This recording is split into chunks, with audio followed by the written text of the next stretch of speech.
Baada ya kukamatwa na askari, nikapelekwa kwenye gari la askari jeupe pickup. Wakanichukua pale, wakaninyang'anya simu na pochi zangu. Kwa hiyo sikuweza kuwa na mawasiliano tena. Wakachukua hiyo gari, wakanitoa pale, wakazunguka, wakaenda maeneo ya Salenda Bridge, wakazunguka, wakanirudisha Aga Khan Hospital, wakanipeleka viwanja vya Jimikana. Nilipofika viwanja vya Jimikana, pembeni kulikuwa na Noah imepaki. Kwa hiyo wakaniambia shuka, fanya haraka. Niliposhuka kwenye ile Noah, nikakuta majitu waliokaa yamevimba, mabouncer. Kuingia tu kula, wakaniambia huyu ndio tulikuwa tunamtafuta. Wakanifunga kitambaa machoni, kwa hiyo sikuweza kujua ninaenda wapi. Kwa hiyo gari, polisi wakaniacha hapo. Wakarudi, nikaondoka na ile Noah. Sasa kwa kuwa nimefungwa macho, sikujua ninaenda wapi. Tulienda muda mrefu sana. Baada ya kufika, nikaona geti linafunguliwa, nikaingizwa ndani ya nyumba, sijui, nikaambiwa kaa hapa, nikafungwa pingu. Kamba kwanza, nilipofungwa kamba mikono nyuma, baadaye wakasema mfunge pingu. Kwa hiyo nikafungwa pingu, wakaniacha kwa muda kidogo, wakaondoka. Kwenye saa moja usiku wakarudi. Waliporudi ndio sasa wakaanza kuniambia, wewe si unajifanya mjanja? Tulikuwa tunatafuta kwa muda mrefu. Wewe ndio unawafundisha vijana ili wawapige askari. Wewe cheo chako ni nini Chadema? Nikamwambia mimi ni mwenyekiti wa kata ya Makumbusho. Hapana, sema cheo chako. Kwa kuwa hutaki kusema, sasa tunakufanya vitu ambavyo hujawahi kuona. Wakanivua nguo zote, nikabaki uchi. Baada ya kunivua nguo zote uchi, wakaanza kunichapa vibao, lakini wakainua miguu yangu wakaikunja. Kwa hiyo wakaanza kunichapa kwenye nyayo zote, walinipiga sana kwenye nyayo. Baadaye wakaniinamisha, wakanichapa matakoni sana na mgongoni. Sema, wewe unafanya, kwa nini mnafanya maandamano na kwa nini mnahamasisha watu kuiteka nchi? Nyie mnaweza kuiondoa CCM madarakani? Nikamwambia sisi hatuna haja. Tulikuwa tunakuja mahakamani kwa sababu kiongozi wetu amekamatwa. Wakaniambia sasa tunataka tuwaonyeshe kwamba hii serikali sio ya kuchezea. Kwa hiyo nilipigwa sana. Nikapigwa sana. Pigwa sana. Nikigeuka na inamishwa na pigwa. Nazungushwa na pigwa. Nilipigwa kwa muda wa masaa kama matatu. Baadaye, baada ya kuumia, wakanitoa sasa, wakanipeleka sehemu kamata ukuta huu hapa, wakanifungua kitambaa. Waliponifungua kitambaa, kaa vizuri, wakaanza kunipiga picha nikiwa uchi. Piga picha. Walipomaliza wakaniambia geuka nyuma, wakanipiga picha, nikarudi tena wakaanza kunipiga. Baada ya kunipiga wakaniambia sasa lala chali, tunataka tukufanye. Lala, geuka. Geuka, wakanipiga viboko basi. Baadaye wakatoka, wakaondoka, wakajadiliana. Walipomaliza kujadiliana, wakarudi. Wakaniambia vaa nguo zako, leo tunaenda kukumaliza. Kwa nikavaa suruali yangu kama kawaida nilikuwa nimevaa na shati. Viatu sikuweza kuvaa kwa sababu miguu yote ilikuwa tayari imevimba. Wakanitoa pale, sasa wakanitembea mwenyewe, kutembea siwezi, nikatembea nikaanguka.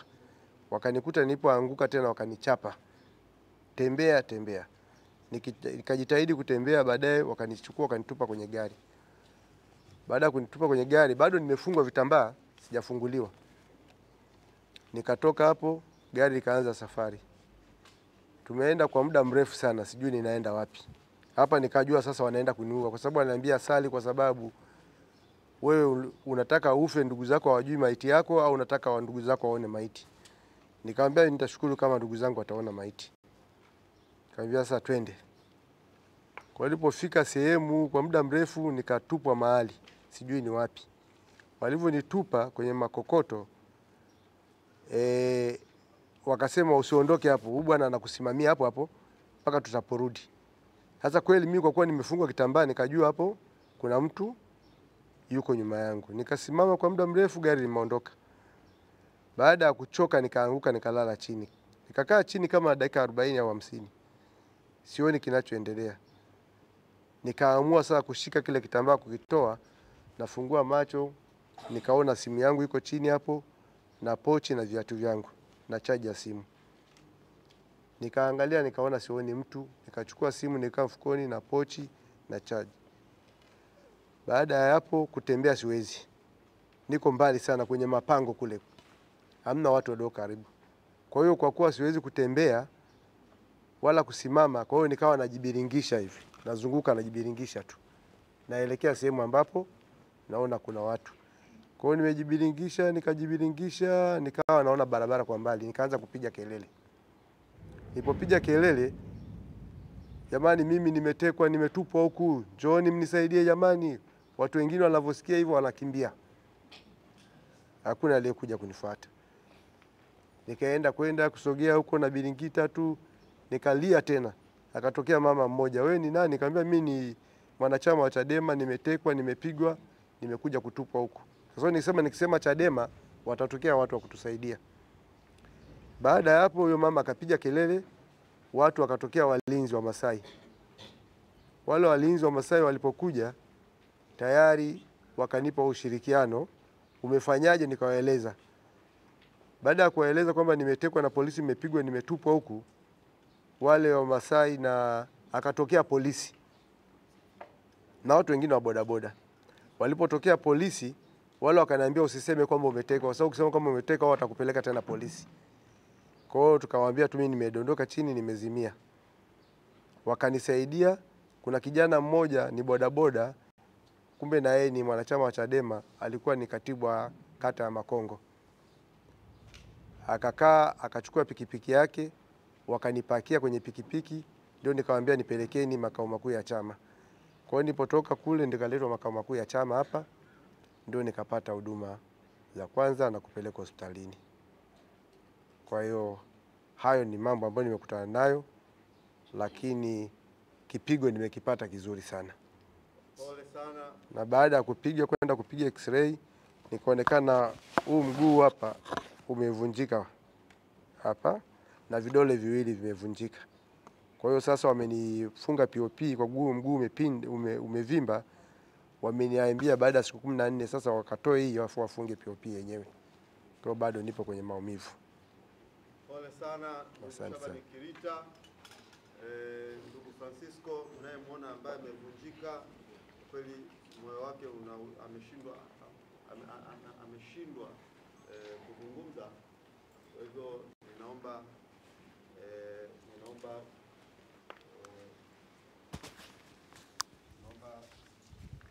sasa nimpe fursa sasa. Hawa ni wale ambao wameweza kuja wengi kwa kweli wa hali mbaya. Sasa naomba nimpe fursa naibu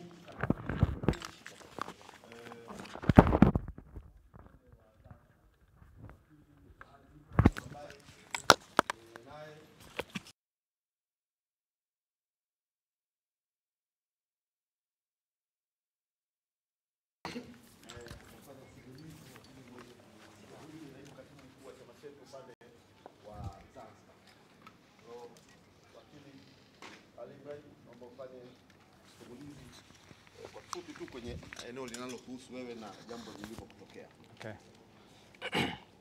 Asalamu alaykum warahmatullahi wabarakatuh. Habari za mchana. Kama ambavyo naibu amewatanguliza, jina langu ni Wakili Ali Ibrahim Juma. Ni naibu katibu mkuu Chama cha Demokrasia na Maendeleo kwa upande wa Zanzibar. Jana siku ya tarehe 24 mwezi wa 4 2025 tulifika katika eneo la mahakama Kisutu kwa ajili ya kusikiliza kesi ya mwenyekiti. Kwa bahati mbaya sana tulipofika, polisi wakatuambia kwa mwenyekiti hawezi kufikishwa hapo kwa sababu ambazo wao wenyewe waliweza kuzielezea. Hatukuwa tumetosheleka na hapo. Kwa bahati tukawasiliana na katibu mkuu, akatuambia tusiondoe katika eneo hilo mpaka tukutane. Ila baada ya dakika kama 5 hivi askari wakatushusha kwenye gari, wakatuchukua